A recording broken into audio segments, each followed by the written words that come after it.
Hello and welcome to another episode on Unbox Tech Bytes. Today we're going to be doing the setup and walkthrough of the Berghaus Air 800 family tent. Now this is meant to be an 8-man tent, but never take that for what it says. Always deduct at least 2 people off on there. You'll fit 6 comfortably on air mattresses or 4 on very large fishing beds. Now I've done this bird's eye shot to give you an idea of the size once it's unravelled, and also I've sped everything up by 2 times, so it also gives you a good gauge on how long this took to set up.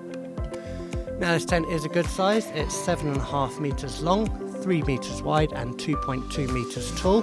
This was a vast improvement on our last tent, which was the Eurohike Rydell Air 600. Now that was a really good tent. It could fit the 4 of us comfortably, but there was no real seating space or extra storage space. It was quite tight. And since we've got a dog, we liked a bit of a bigger tent just to accommodate all of our needs. And if it was raining, we could also chill out on the inside.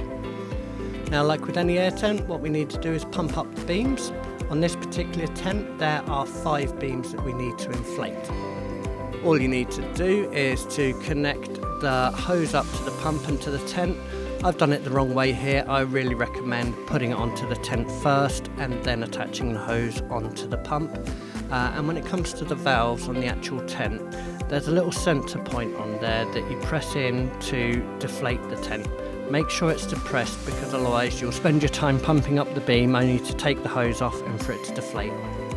Now on average it takes around 20 pumps for each beam, and that takes anywhere between 30 seconds to a minute. Now if you can see in between my hand, there's a little circular disc that's actually got the pressure settings on there, and there's an area marked in green for where you want to actually get this tent pumped up to.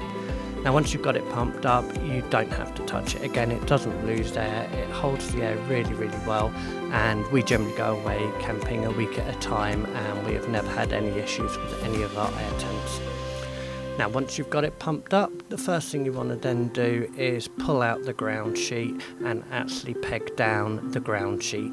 Don't have to worry about the guy ropes as you're going through it necessarily, but it's definitely helpful if you get at least each end guy roped in. If you've got windy conditions, then use all of the guy ropes. If not, then you don't necessarily need to use all of them, and there are plenty of guy ropes with a good length on them.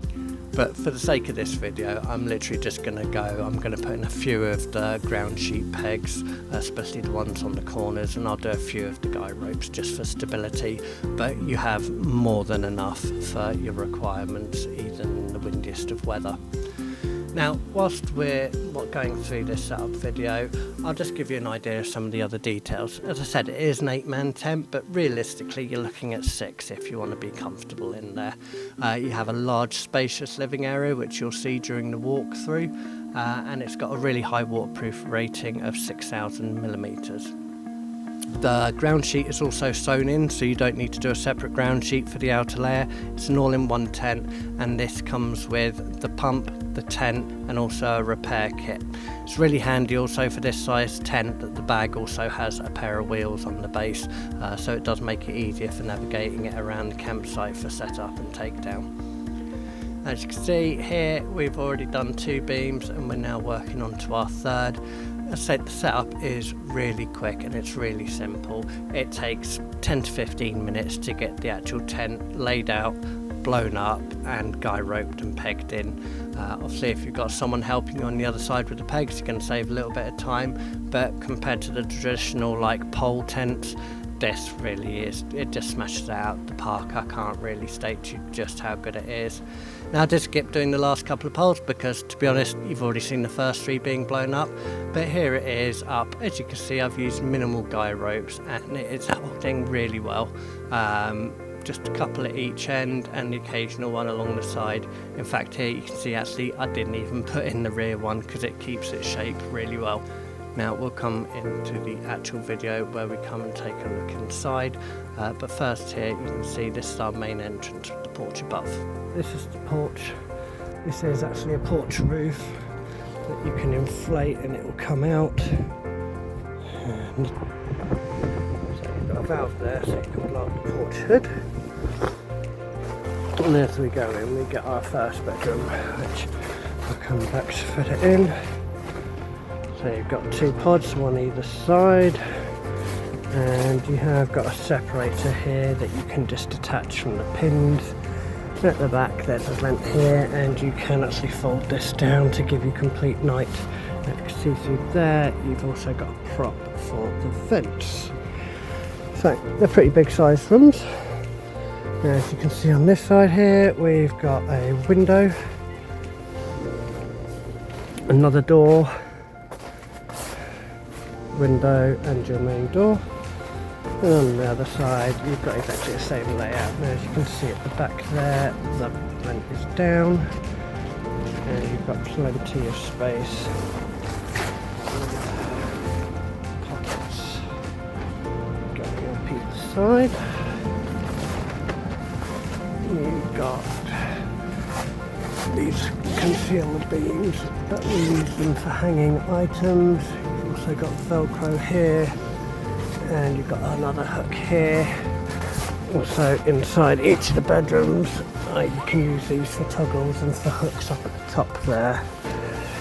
All in all, really nice design. You can also use this to prop it open with.